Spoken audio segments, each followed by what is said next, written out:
Baik, selamat pagi Bapak dosen, selamat pagi teman-teman semua. Hari ini kami dari kelompok 7 akan mempresentasikan tentang jurnal yang telah kami review, yakni jurnal dengan bertemakan Budgetary Slack atau kesenjangan anggaran dengan judul Pengaruh Partisipasi Anggaran, Asimetri Informasi, dan juga Budaya Organisasi pada Senjangan Anggaran atau Budgetary Slack. Jadi studi kasus ini diambil di Parta Hotel and Resorts. Adapun kami dari kelompok 7, yakni Paramita Chandra Dewi, dan saya sendiri Indah Wiranti, dan rekan saya Bagus Diva Aiswarya. Adapun indikator pembahasan yang akan kami bawakan pada hari ini, yang pertama ada ringkasan penelitian, lalu yang kedua ada motivasi penelitian, masalah penelitian, landasan teori, hipotesis, karakteristik kualitatif desain penelitian, dan yang terakhir adalah pengembangan dari artikel. Baik, ringkasan penelitian akan dibawakan oleh saya sendiri, Indah Wiranti. Nah, baik, yang diuji dalam penelitian ini adalah pengaruh partisipasi dalam penganggaran yang melibatkan pihak prinsipal dan juga pihak agen. Nah, lalu yang kedua adalah artikel ini atau jurnal ini membahas tentang asimetri informasi yang dimiliki manajer bagian atas dan manajer bagian bawah serta didukung oleh sumber-sumber informasi. Lalu yang ketiga adalah budaya organisasi yang meliputi sikap, cara pandangan, kebiasaan, dan menghadapi situasi lingkungan organisasi yang dimanfaatkan oleh karyawan pada senjangan anggaran atau budgetary slack. Adapun penelitian-penelitian terdahulu, yakni dari pertama itu ada Aviani pada tahun 2010 yang menyatakan bahwa semakin tinggi partisipasi anggaran, semakin tinggi juga senjangan anggarannya. Lalu penelitian kedua dari variabel independen kedua adalah dari Sujana pada tahun 2009 dan Sugiwardani pada tahun 2012 yang menyatakan bahwa terdapat pengaruh yang signifikan pada asimetri informasi pada senjangan anggaran atau budgetary slack. Lalu yang ketiga, ada penelitian dari Kameliawati pada tahun 2013 bahwa budaya organisasi itu berpengaruh secara signifikan pada senjangan anggaran. Lalu adapun skema penelitian yang akan saya jelaskan, ini ada tinjauan teori, lalu dan juga kajian empiris, di mana tinjauan teori yang kami dapatkan dari penelitian ini adalah yang pertama agensi teori, lalu ada anggaran, yang ketiga ada senjangan anggaran atau budgetary slack. Lalu terdapat juga kajian-kajian empiris, beberapa diantaranya adalah Aviani, Alim, Antoni, dan Govinda Rajan, dan teman-teman bisa lihat nanti di PPT yang akan dibagikan. Nah, tinjauan teori dan kajian empiris ini nanti akan digabungkan menjadi satu hingga menimbulkan rumusan hipotesis. Lalu setelah rumusan hipotesis tersebut timbullah hipotesis. Lalu setelah hipotesis tersebut timbullah uji statistik. Setelah uji statistik kita akan mendapatkan hasil dan terakhir kita akan mendapatkan suatu kesimpulan dan juga saran-saran. Nah, selanjutnya alat analisis yang digunakan dalam penelitian ini adalah kualitatif dan kuantitatif. Kualitatifnya itu terletak pada penelitian-penelitian terdahulu yang bisa kita jadikan acuan untuk mengembangkan penelitian-penelitian yang akan datang dan juga acuan sebagai kita untuk mereview. Lalu yang kedua itu ada kuantitatif, di mana kuantitatifnya ini diukur dari statistik deskriptif jumlah dari responden, karena metode pengambilan data di sini merupakan kuesioner. Baik, yang terakhir adalah hasil uji, di mana hasil uji hipotesis pertama dimulai dari partisipasi anggaran itu, yakni H1 itu diterima, dapat disimpulkan bahwa secara parsial variabel partisipasi penganggaran berpengaruh negatif signifikan terhadap variabel senjangan anggaran. Artinya, semakin tinggi partisipasi anggaran, maka senjangan anggaran akan menurun. Hal ini sesuai dengan hasil penelitian Sugiwardani pada tahun 2012 dan menolak penelitian dari Aviani pada tahun 2010. Lalu yang kedua, Ada pengaruh asimetri informasi pada senjangan anggaran, yakni H2 diterima, dapat disimpulkan secara parsial, variabel asimetri informasi berpengaruh positif signifikan terhadap senjangan anggaran atau budgetary slack. Hal ini mendukung penelitian dari Sujana pada tahun 2009, Kamiliawati pada tahun 2013, juga Gumis pada tahun 2015. Lalu yang terakhir ada pengaruh budaya organisasi pada senjangan anggaran, yakni H3 diterima bahwa secara parsial variabel budaya organisasi berpengaruh positif signifikan terhadap variabel senjangan anggaran. Ini mendukung penelitian dari Kamiliawati pada tahun 2013 dan juga pada penelitian Sugiwardani 2012 dan Gumis pada penelitian tahun 2013. Baik, sekian presentasi dari saya, akan dilanjutkan oleh rekan saya. Sini saya akan melanjutkan presentasi dari Indah.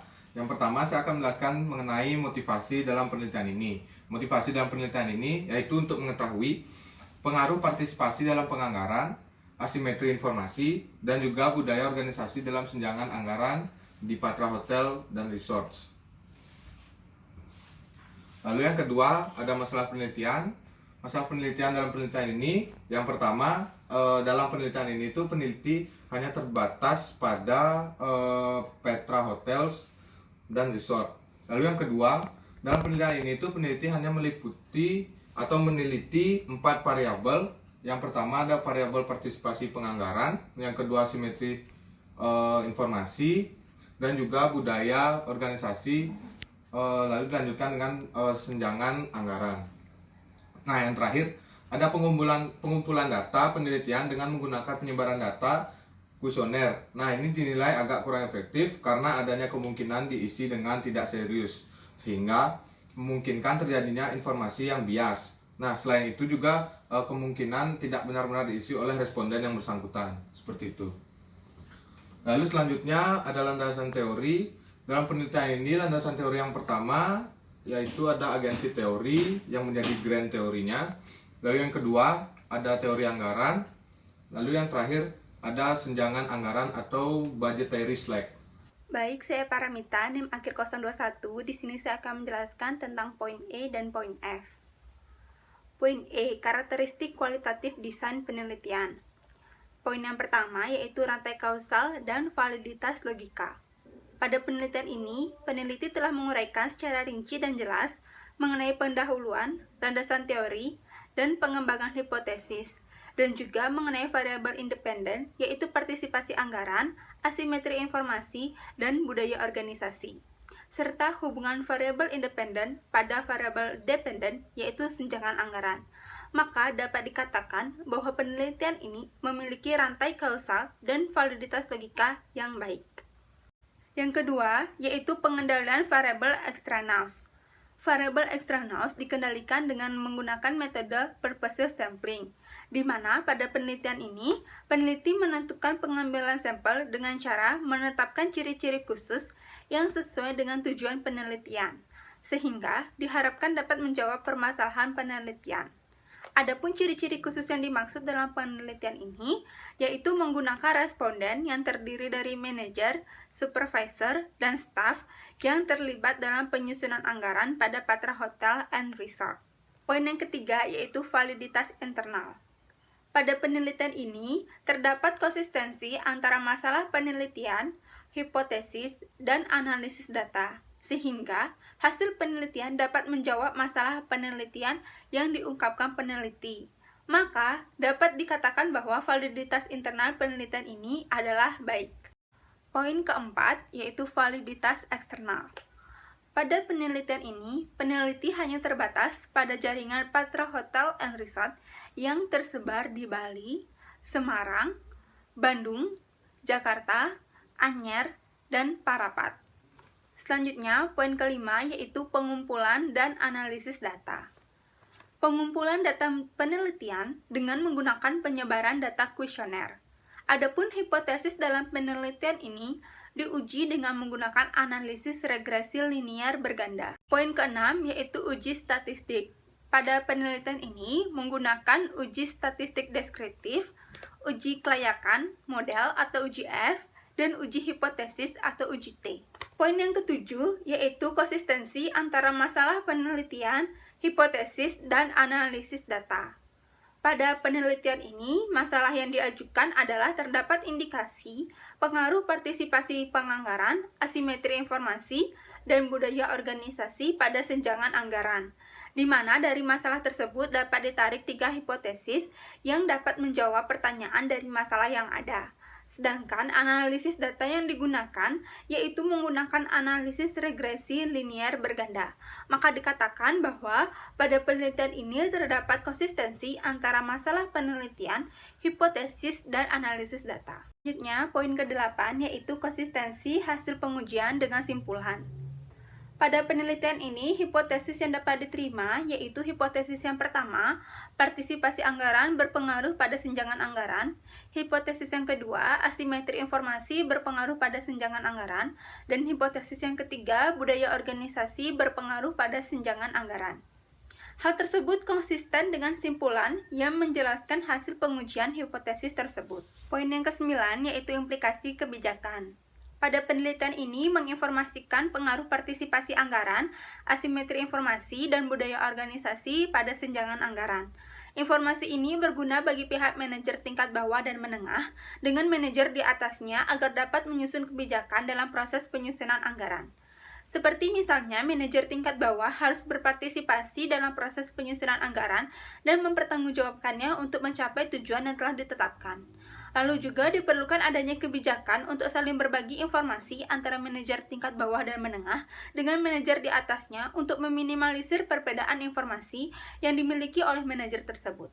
Dan yang terakhir yaitu memperkuat budaya organisasi yang ditunjukkan dengan nilai-nilai organisasi yang tercermin dalam perilaku karyawan. Poin F yaitu pengembangan artikel. Penelitian mendatang diharapkan dapat memperluas cakupan objek penelitian, misalnya pada hotel berbintang anggota PHRI lainnya. Selain itu, dapat menambah variabel lain yang diduga dapat mempengaruhi senjangan anggaran, seperti variabel komitmen organisasi dan penekanan anggaran. Dan yang terakhir, diharapkan peneliti selanjutnya menggunakan metode penelitian lain seperti wawancara dan observasi sehingga dapat meningkatkan kualitas data yang diperoleh. Sekian presentasi dari kelompok kami. Atas perhatiannya, kami ucapkan terima kasih.